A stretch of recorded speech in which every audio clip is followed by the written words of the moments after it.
اللهم سيدنا محمد صلى الله عليه وسلم وعلى آله وصحبه وذريته وأمثال المسلمين والأولياء والصلاة والسلام على المجيدين الشهداء والأولياء شهداء الباطل جل وعلا وسلم وعلى المسلمين تنقل bersama kita Allahumma jami'in Allahumma kita kita Nabi sallallahu alaihi wasallam Fatihah A'udzu billahi minasyaitonir rajim Bismillahirrahmanirrahim Alhamdulillahirabbil alamin arrahmanir rahim maliki yaumiddin Iyyaka na'budu wa iyyaka nasta'in ihdinas siratal mustaqim siratal ladzina an'amta 'alaihim ghairil maghdubi 'alaihim waladdallin amin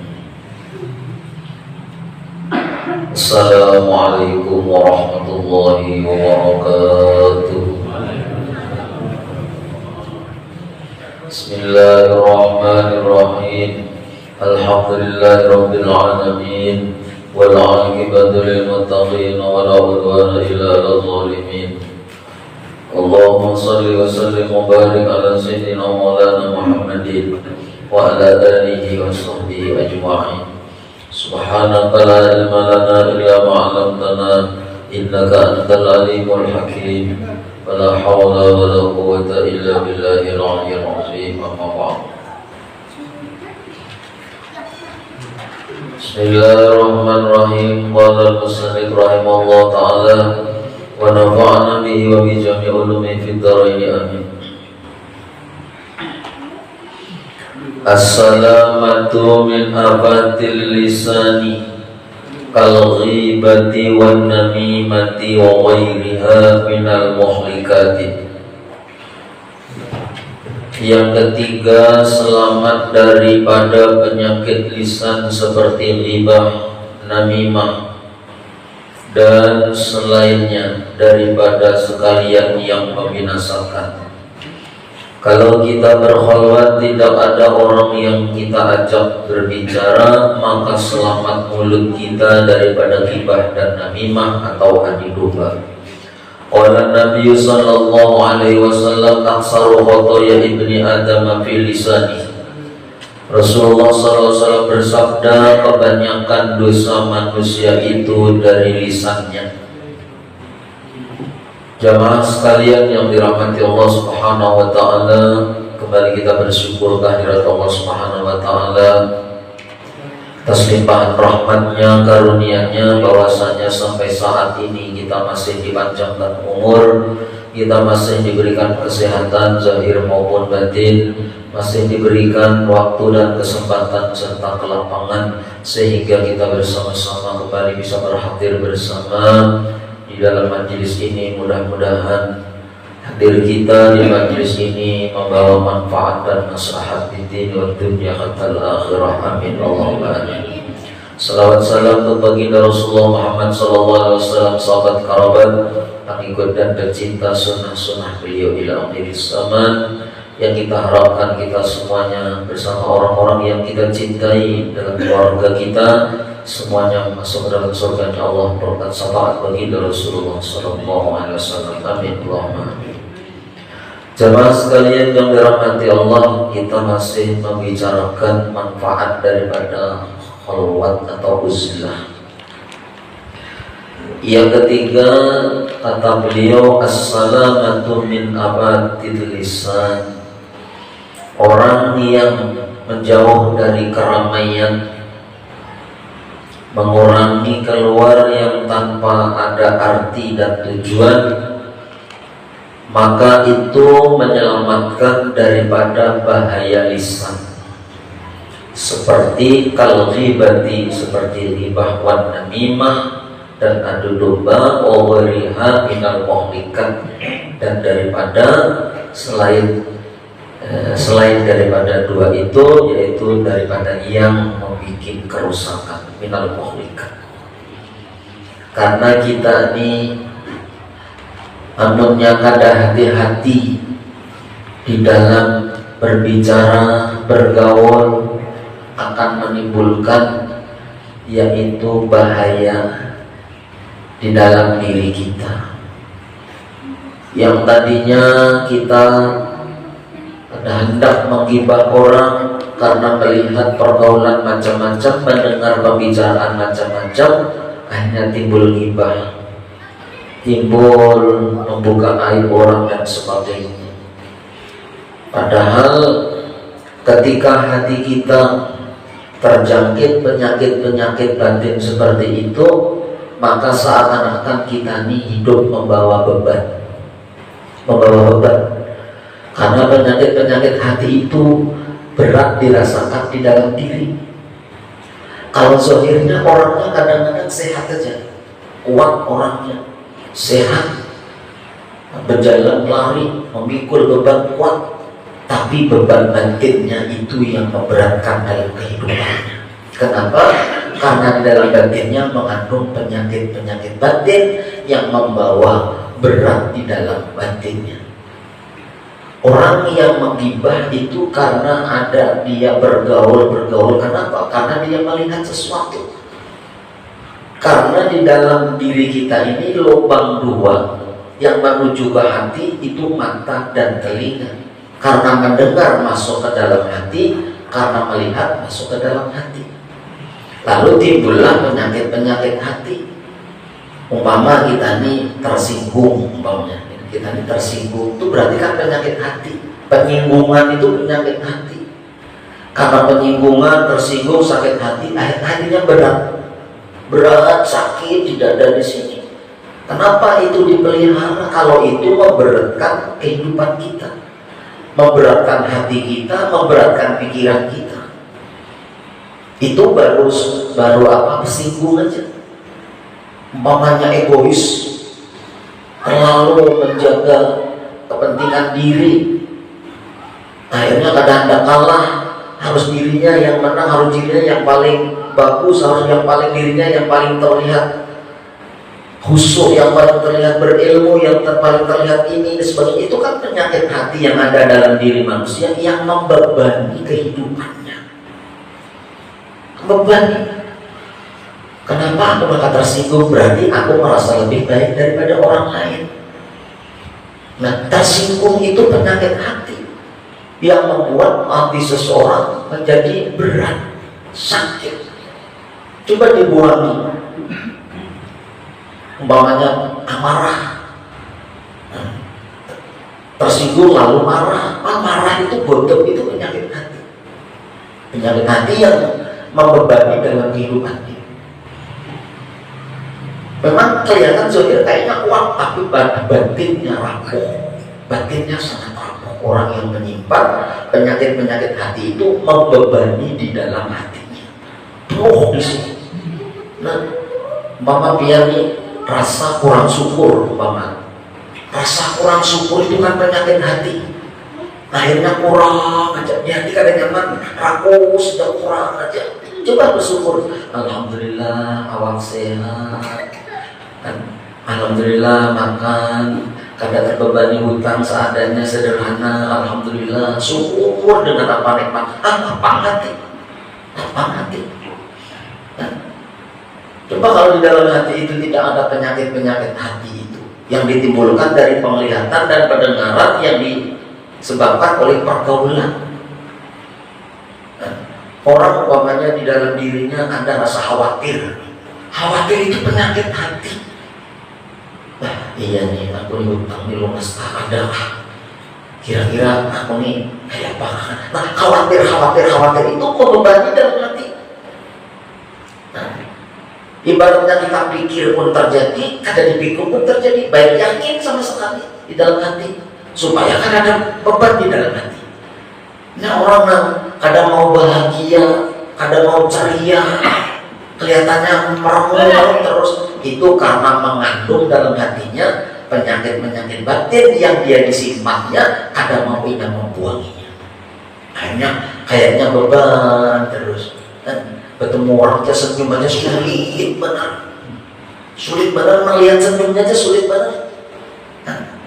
Nah, itu penyakit-penyakit batin. Nah, salah satu cara jalannya kita mengurangi pergaulan yang di situ tidak ada faedah manfaat baik bagi diri ataupun bagi orang lain. Karena penyakit batin itu, makanya tasawuf itu bukan ilmu aneh-aneh. Tasawuf itu bukan ilmu aneh. Membuangi penyakit batin, dibersihi, lalu diisi penyakit diisi dengan sifat yang terpuji. Kalau sudah diisi dengan sifat yang terpuji, baru nampak di situ apa yang kita kerjakan adalah kebaikan daripada Allah. Jadi orang tajali nampak kebaikan-kebaikan Allah dalam diri. Tapi kadang mau kita meningkat ke tahali sebelum tahali, sebelum membuangi penyakit-penyakit tadi. Nah, ada bisa kita membuangi memasukkan dalam sifat-sifat yang terpuji, ada syukurnya, ada qanaahnya, ada sabarnya, ada ikhlasnya.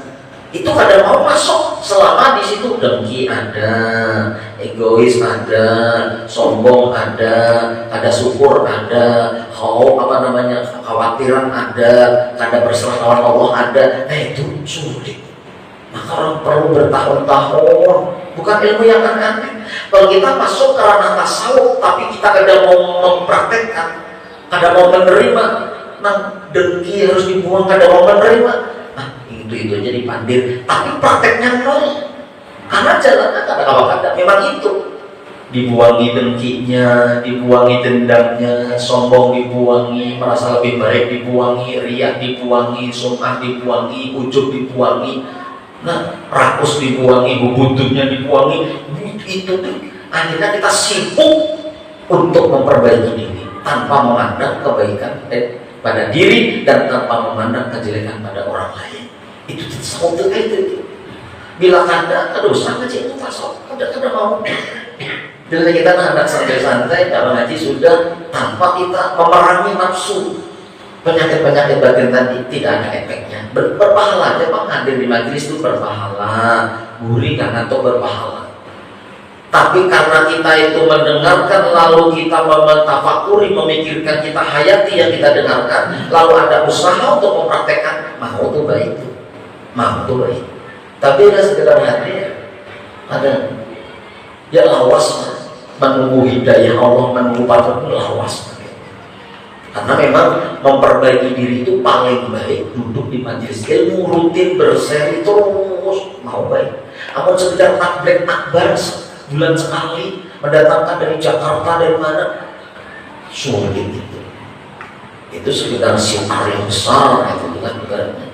Nanti kalau kita duduk di majelis berseri semalam babnya apa namanya, bab kholwat, minimal pada diri, mengurangi gitaran beramian, mengurangi itu minimal. Makanya di dalam pertemuan seorang para habaib mengatakan, Yazidin, hada zamanus suhud, inilah zaman orang yang selamat itu orang yang banyak berdiam.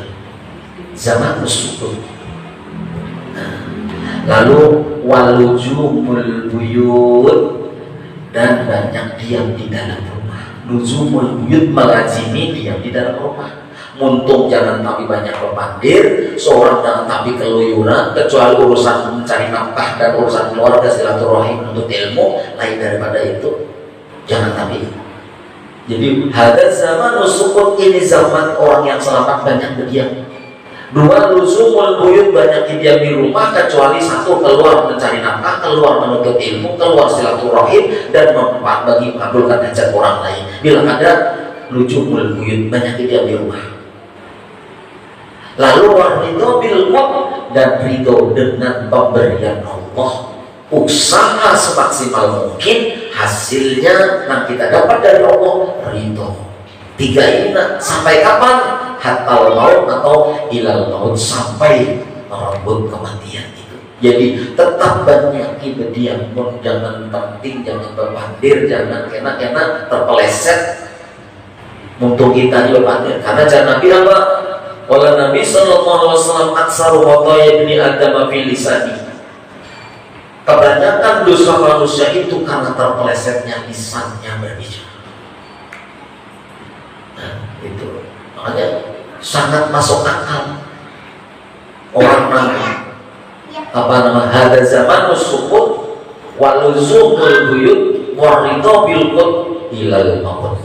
Banyak diam diri, artinya jangan tapi berpandir. Banyak diam di rumah, jangan tapi perjalanannya karena karuan. Ridho bilqut, dan ridho dengan pemberian Allah yang sudah ditakdirkan untuk kita ilal maut, sampai ke mati selamat. Jangan kayak gini, masya Allah. Kalau kita telaah kejadian-kejadian kayak di Sumatera, di Aceh, kayak apa julukan Aceh dulu, Serabi Mekah. Serabi Mekah artinya tempat orang beribadah, orang alim, semua tutup aurat jilbab. Tapi zaman akhir ini lihat teguran Allah, bila nanti kadang awal ditegur dengan para orang ulama menyampaikan kalimat-kalimat yang menyadarkan dalam hati yang ada mempan, Allah yang bertindak. Allah yang bertindak. Kalau sudah itu terjadi bencana, yang beriman ikut merasakan bencananya, orang soleh ikut terdampak. Nah itu kenapa Allah yang memperingatkan langsung. Kenapa? Karena ulama yang membimbingnya sekadar diherangi lagi sudah alergi. Alergi mendengar kebenaran itu tandanya apa? Tandanya penyakit hatinya sudah parah, sudah mati. Hati itu mati, sulit. Amun garing, sakit masih bisa disembuhkan. Obat hati 5 perkara, baca Quran, itu hati yang sakit bisa sembuh di tengah malam, sepertiga malam, kumpul orang soleh, banyak lapar-lapar diri. Nah, itu hati yang sakit. Tapi kalau hati yang mati, itu kayak apa? Ada sedikit hendak dengan kebaikan. Alergi obat hati mati itu. Kalau sudah hati mati, kenapa? Karena kelelawasan dia berenang di dalam sifat-sifat yang tercela di dalam batin tadi. Seperti seorang perempuan yang tidak berakal melihat anaknya mati tertawa. Kenapa? Karena hatinya mati. Orang kayak itu juga kalau sudah bergelimang terus di situ, dia bergelut dalam kemaksiatan zahir maupun batin sampai hatinya mati. Ibarat orang dicucuk jarum kadang merasa, padahal kita ini kecucuk jarum sedikit merasa, kenapa? Masih hidup. Tapi orang mati itu pada tatak-tatak, tangannya yang kadang merasa sakit. Kenapa? Jasadnya mati, rohnya kadang ada. Kayak itu kita ini bilanya sudah mulai sakit hati ini karena banyak kemaksiatan zahir maupun batin, lawasnya bergelimang dalam dosa zahir, dosa batin. Itu maksiat kadang menyesal, peringatan atau bacaan-bacaan yang menyebabkan orang itu bisa sadar kadang mempan lagi. Nah, itu berarti hati itu sudah parah sakitnya. Mungkin sampai mati sama sekali. Hati yang mati ya berbuat maksiat, bangga, berkisah, bercerita, tidak ada penyesalan, tuh hati itu mati. Ibarat orang mati ditata-tata pun tidak terasa. Namun masih sakit tuh masih bisa diobati. Masih sakit masih diobati. Kumpul di majelis ilmu, membaca Al-Quran, banyak puasa sunnah. Itu mau sembuh. Karena hati itu macam-macam. Ada hati yang sakit, ada hati yang mati, ada hati yang rindu, syauq karanya, ada hati yang cinta, mahabbah karanya, macam-macam hatinya. Nah kita ini golongan hati yang mana? Maka termasuk bagiannya, obatnya adalah di situ majalis hikmah. Duduklah engkau di majelis-majelis ilmu yang uraian di situ bisa menyebabkan kita tafakur, ingat akan aib diri, kekurangan diri, lalu belajar kita memperbaikinya. Itu majelis-majelis seperti itu tuh. Majelis-majelis seperti itu. Maka itu jalan termasuk jalan yang menyelamatkan kita, menyelamatkan daripada penyakit-penyakit batin kita. Karena selamanya kita ini, makanya kita menuntut ilmu kan 3 yang pokok. 1 ilmu syariat, yaitu termasuk fikih, tata ulum ibadah, kayak apa puasa, kayak apa zakat, kayak apa haji, kayak apa sembahyang, kayak apa wudhu, itu hukum syariat fikih. Yang kedua, yang harus kita haji apa? Tauhid. Tauhid itu kenapa? Supaya kita kadang menduakan Tuhan di dalam beribadah. Tujuan itu satu aja. Apa? Engkau aja ya Allah. Lalu tasawuf, membersihi penyakit-penyakit hati yang bisa menghilangkan pahala ibadah kita. Nah, cukup kita syariat aja. Makanya bilangnya orang cukup mengaji syariat aja, pikir aja mahir, pasti ketujuh mengual, pasti ketujuh membantah. Anaknya merasa mahir syariat, tapi kalau dia di sana ada dilapisi dengan ilmu tasawuf, pada mau. Karena hati yang lapang akhirnya menerima kesalahan orang lain, terus menerima nasihat orang lain. Nah itu tasawuf lagi. Jadi gak cukup kita cuma syariat tanpa hakikat, tanpa tarekat, tanpa hakikat. Kena timbullah ma'rifat, hadiah dari Allah itu ma'rifat, hadiahnya dari Allah. Ini terus kita baca, terus kita hadir kayak batu yang keras ditetesi banyu, padahal banyu itu lemah, tapi karena terus menetes batu yang keras pun bisa menjadi lubang, bisa menjadi terbuka. Assalamatu min suhbatil asrari li anna suhbatahum fasadun azimun bidini. Selamat daripada bersahabat dengan orang-orang yang jahat, karena bersahabat dengan orang-orang yang jahat itu kerusakan yang besar pada agama. Orang-orang yang jahat itu seperti orang-orang yang senang gibah, orang-orang yang senang minum arak, orang-orang yang senang di sini rentenir, orang-orang yang zalim, penzina.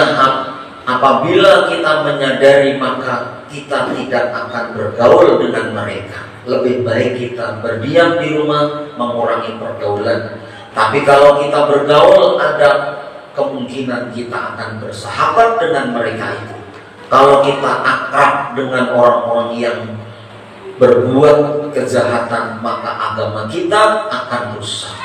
Kalau akrab kita dengan orang-orang yang senang melakukan riba, maka agama kita akan rusak. Kalau akrab dengan orang-orang yang berbuat zalim, maka agama kita akan rusak. Akrab dengan para pejabat-pejabat yang korupsi, yang mencuri uang rakyat, maka agama kita pun akan rusak tanpa kita sadari. Sedangkan bersahabat dengan orang-orang saleh yang bisa membuka hati kita, menyadarkan diri kita, melihat aib-aib diri kita, itulah yang menyelamatkan kita dari kerusakan. Kita ini kan sekarang ini ada di dalam satu alam ruang fase yang diidam-idamkan oleh orang yang sudah mati. Yang duduk di majelis ini kan satu waktu yang diidam-idamkan oleh orang yang sudah mati. Tapi sampai kiamat mereka tidak akan kabul permintaannya untuk duduk di majelis ini. Bayangkan, mulai Nabi Adam sampai sekarang berapa miliar orang yang sudah mati. Itu semuanya seandainya dikatakan kepingin hidup tuh kenapa? Kepingin sedekah, kepingin bersujud, kepingin itikaf, kepingin menuntut ilmu. Tapi mereka karena apa lagi? Nah kita ini ada di dalam yang diidam-idamkan orang yang mati itu. Nah kita sekarang masih ibaratnya bernapas, oh Allah pahala sudah. Setiap napas berpahala terus. Maka beruntung kita bila kita masih semajelis dengan orang-orang soleh. Beruntung kita bila kita masih mendengar kalam-kalam Allah, hadis-hadis Rasulullah yang disampaikan para ulama. Karena itu diidam-idamkan oleh orang-orang yang sudah meninggal dunia di sana. Nah, maka salah satunya orang jangan bersahabat dengan orang-orang yang biasa berbuat kesalahan. Yang salah. Karena kita ini orang awam ini kadang mampu, pasti kebanyakan kita terpengaruh. Kecuali orang-orang wali kan lagi. Orang wali itu mendekati mereka itu untuk menariknya. Nah kita jangan coba-coba, kita yang tergiur. Kita ini umpamanya nih, sampai merokok, ada merokok lagi. Tapi bergaul orang-orang merokok sekali, karena menghormati lalu ini sebilah barang lah, sebilah. Ayo merokok supaya orang tidak merokok akhirnya. Terus sama itu minum arak kayak itu juga, ada amping, ada awak, karena berkumpul dengan orang itu. Akhirnya minum, menghormati, seteguk dua teguk menghormati, iya pulang akhirnya. Nah, qala ba'duhum ma fasada man fasada illa bi subati man fasad. Tidaklah rusak orang yang rusak itu melainkan sebab berteman dengan orang yang sudah rusak. Ya di dalam hati kita membenci jangan. Membenci jangan. Orang berhakikat, orang bertasawuf membenci jangan. Karena pandangan hakikat baik buruk datangnya dari Allah. Orang dasar diuji Allah terjerumus di dalam keburukan, tidak bisanya menghindar. Maka syariat kita marah, berontak kita, haramnya digawinya syariat, tapi hakikat dalam hati doakan dia supaya Allah memberikan hidayah dan petunjuk, supaya ampihinya mabuk, supaya ampihinya mencuri, supaya ampihinya bergaul dengan orang-orang yang petunjuk mengadu domba dan sebagainya. Itu hakikat. Tapi syariat tetap jangan didekati orang itu. Kalau kita tidak mampu untuk menariknya, kenapa? Yang ditakutkan kita katut, kita masuk ke dalam perangkap-perangkap kejahatannya. Nah itu yang berbahaya. Tapi kalau sampai mampu, yakin dengan keimanan dan kekuatannya, bisa menggauli pelan-pelan, bisa menarik, bagus. Dakwah yang bagus. Tapi memang kita sendiri aja masih belang kambing, kadang masih sare, masih tersinggung, masih ada dendam-dendam, masih iri-iri masih ada. Sibuk aja dengan diri kita aja dulu. Sibuk dengan diri kita. Umumnya seorang akan menjadi rusak karena dia berteman dengan orang-orang yang rusak. Kalau kita beruzlah atau berhormat dan tidak berkumpul dengan manusia, maka kita selamat dari orang-orang yang jahat, orang-orang yang dimasukkan ke dalam kelompok orang yang jahat. Pandangan matanya bisa menularkan kejahatan kepada kita, terutama kita yang tidak kuat keimanannya. Jadi kalau ada orang jahat yang memandang kepada kita, maka lebih baik ya sidin kita berjauh, karena pandangan itu bisa mendatangkan laknat Allah kepada kita. Apalagi anak-anak yang kecil-kecil, jangan mau disentuh-sentuh orang-orang yang rusak itu, karena keringat mereka itu adalah keringat yang dilaknat oleh Allah. Jadi sangat berbahaya bersahabat akrab dengan orang-orang yang masuk ke dalam golongan orang-orang yang jahat itu, sebab pandangan matanya bisa merusak agama kita. Apalagi sentuhannya, terlebih lagi kita memakai bekas pakaiannya atau meminjam kendaraannya, semua kejahatan sesuatu yang terkait dengannya membahayakan agama kita. Sebaliknya orang-orang yang soleh, orang-orang yang dicintai Allah, pandangan mereka itu mendatangkan rahmat, keringat mereka itu mendatangkan rahmat, semua yang bagus mereka itu mendatangkan rahmat Allah, bekas mereka mendatangkan rahmat Allah. Makanya orang-orang yang mati dalam kitab fikih disunahkan membawa sesuatu bekas orang yang soleh, baik kainnya atau lain-lainnya, karena itu memberi manfaat. Demikian sebaliknya orang-orang yang jahat pun demikian, akan menimbulkan dampak kepada mereka yang belum kuat hati dan keimanannya. Dengan kita khalwat, kita terhindar dari persahabatan dengan mereka itu. Makanya ada ulun baca dalam kitab, bila kita ini makan terus piring kita ini bekas dijilat anjing umpamanya, maka 40 hari hati kita ini keras. Dia sudah dicucikan, sudah dibersihkan, suci sudah pakai air campur debu, masih bersih, nanti semoga lentok, tapi bekas. Bahkan kita membesi kucing, kalau kucing kita itu galak, kucing kita itu kadang-kadang menerkam, kadang-kadang bisa menggigit. Sampai kalau makan kucing itu jangan dekat dan makan dengan sampean. Itu bisa, apalagi anak-anak kita, karena bekas-bekas binatang buas, binatang yang najis, nah itu membekas pada diri kita. Nah termasuk orang jahat itu sifatnya itu adalah dihukumi najis, sifatnya najis batin, najis batin. Nah, najis batin itu bisa mempengaruhi pada diri kita. Makanya pandangannya, keringatnya, bekas bajunya, makan join bersamanya, hisap rokok bergantiannya, kalau itu adalah orang-orang yang jahat, artinya di situ mengkawan dijauhi. Sebaliknya kalau orang soleh, pandangan matanya itu mengingatkan kita kepada Allah, pandangan matanya rahmat, bekasnya rahmat. Kita ini duduk di bekas kedudukan orang soleh, dapat rahmat, dapat berkah. Makanya sahabat-sahabat dulu kan gitu, kalau rindu kepada Rasulullah, mana selimut Nabi, mana piring Nabi, mana gelas Nabi, nah, dipakainya menjadikan rahmat, menjadikan barokah.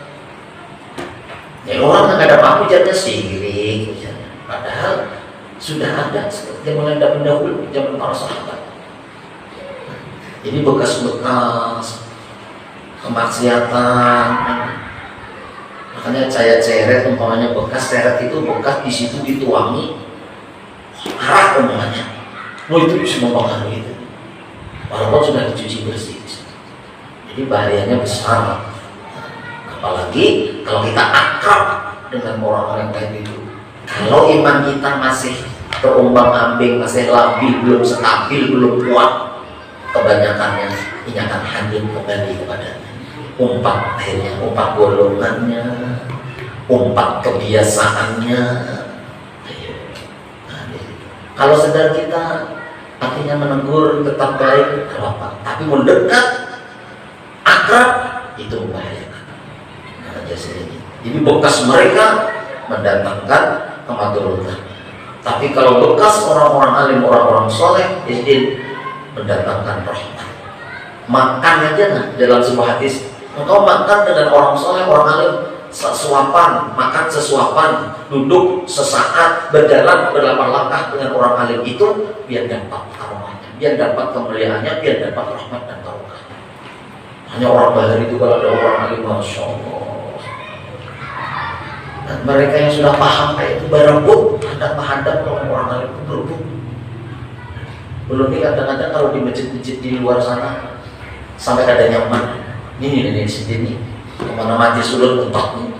Hari ini mati sulun di mana? Di Sipak, di Jalan Lele, di Tahun 7 sana, di sini subuh tadi di Ar-Rahman, Kajawai 8 ada. Kadang-kadang ulun ini sumpah apa sandal ulun ini disimpannya diangkat di dalam masjid itu, di teras di dalamnya itu, di terasnya. Oh jangan, ulun ada keluar tuh sandal sudah di bawah, ditaruh di teras masjid di atas, bukan di bawah. Jangan di atas, di bawah aja. Saking hendak apanya, hendak akrab, hendak berbandera, ini contoh kecil aja Pak. Yang orang apalagi kalau orang yang sudah besar kedekatannya dengan Allah, luar biasanya. Duduk dengannya itu akan membekas dalam hati. Semangat beribadah itu ada, semangat beribadah. Dulu di Padua tuh mana? Padua tuh masih ada Rabbul Musid. Orang tuh habis sembahyang subuh sampai esok ada deh gulingnya, nah, masalah. Mulai subuh sampai esok ada deh gulingnya. Kenapa? Gurunya membawakan, gurunya mencontohkan. Jadi parkir sepeda motor itu masih banyak di halaman masjid Sabil Muhtadin tuh, Padua kuburan. Sampai esok hanya guling. Hari subuh itu sampai esok hanya guling. Barokahnya hampir semua di komplek Padua itu sudah pernah umroh semua. Walaupun ada yang di barang ada ini umroh biasa sudah. Nah, padahal ada seberapa? Ini semangat tadinya. Karena artinya menoloti semangat rame-rame gitu. Nah, di dalam beribadah, karena berkawan dengan orang soleh mempengaruhi kita. Berkawan dengan orang yang jahat mempengaruhi kita. Jangan tapi akrab-akrab, bukan melarang dia berkawan ada, tetap baik lah orang menegur, menghormati orang. Tapi untuk nangjar orang seruntung, semuk, seliur, sana, itu mempengaruhi. Mungkin jangan angkuh, jangan, ya bisa mungkin memang mampu membawanya luar biasa. Yang sudah berkawan itu, bro, ya sekali-sekali umpamanya kita sama apa-apa. Jangan kita yang malah larut umpat-umpatan, jangan. Berkawan kita kait, ayo, oh pahala mana mungkin kawan. Karena memang kadang-kadang mereka tuh karena ada mengerti bang, karena pernah duduk di majelis, karena ada ilmunya, karena pergaulannya, akhirnya seakan-akan perbuatannya itu kadang tidak terasa membahayakan diri dan membahayakan orang lain. Tapi kalau mengerti, insya Allah. Kayak ulu ini baik aja lawan siapa, baik aja. Tapi menurut kita hendak berakrab-akrab, kecuali memang kita ada satu kerjaan bersamanya. Karena kalau ada, berhati-hati, harus kita yang membawanya, jangan kita yang ikutnya. Kalau kita masuk kada kuat lagi, campur-campur itu kada kuat. Mungkin mas ibaratnya Kalau menariknya silahkan, itu dakwah yang luar biasa. Tapi menurut keterangan Sidin, berkumpul dengan orang itu membahayakan agama kita, membahayakan hati kita, bisa terpengaruh penyakit-penyakit madmumah, penyakit kecelaan di dalam diri kita, maka sulit untuk menghilangkan. Maka salah satu caranya Sidin, bahasa kita jaga jarak kalau urusan ada baik. Tapi urusan kebaikan, ibarat kita ayo gotong royong, ayo baiki jalan, ayo ini ada kematian, ayo sudah dosa pilih. Tapi kalau sahabat, teman akrab sangat mempengaruhi, berbahaya. Nah itu Isa sudah, biar sampai Isa. Dengan zaman istiqomah, waktunya kan orang dulu tuh mengaji itu habis Isa bacaan apa maulid tiba hanya di bacaan sampai jam 10 hidup puas ya. Kita di Mulka itu kira-kira ada yang datang. Nah perilaan kita pada rela minta itu ulun dengan anak-anak pemandir tapi tujuan ada lain, membawa sama-sama ke jalan Allah. Mudah-mudahan kita dapat petunjuk dari Allah. Kita di dunia ini selalu berkumpul dan di akhirat dikumpulkan oleh Allah Subhanahu wa taala sama orang-orang saleh. Berilah al-Fatihah. A'udzubillahi minasyaitonir rajim. Bismillahirrahmanirrahim. Alhamdulillahirabbil alamin. Iyyaka na'budu wa iyyaka nasta'in. Ihdinas siratal ladzina an'amta 'alaihim ghairil maghdubi 'alaihim. Amin amin ya Allah ya Rabbal alamin. Bismillahirrahmanirrahim. Alhamdulillahirabbil alamin. Sallallahu wa barik ala sayyidina Maulana Muhammad wa ala alihi washabbihi ajma'in. Wa jama'ana jama'an marhumah jama'an maqbul jama'an mubarak wa tabarruk masum ya arhamar rahim. Nasallallahu ta'ala al-istiqamah wa husnul khatimah. Sallallahu alaihi Muhammad wa alihi wasallam. Alhamdulillahirabbil alamin. Taqabbalallahu minkum.